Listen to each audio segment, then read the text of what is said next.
ભૂમિને તૈયાર કરવી।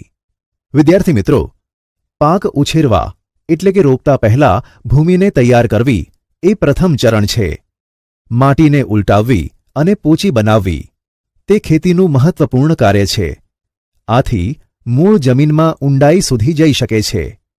પોચી માટી માટીમાં રહેતા અળસિયા અને સૂક્ષ્મજીવોની વૃદ્ધિ કરવામાં સહાય કરે છે। આ સજીવો ખેડૂતના મિત્રો છે, કારણ કે તે માટીને ઉપર નીચે કરીને પોચી કરે છે। તેમાં સડતા સેન્દ્રિય પદાર્થો ઉમેરે છે। માટીમાં ખનિજ, પાણી, વાયુ તથા કેટલાક સજીવો જોવા મળે છે। તદુપરાંત મૃત વનસ્પતિ તેમજ પ્રાણીઓ પણ જમીનમાં જોવા મળતા સજીવો દ્વારા વિઘટન પામે છે।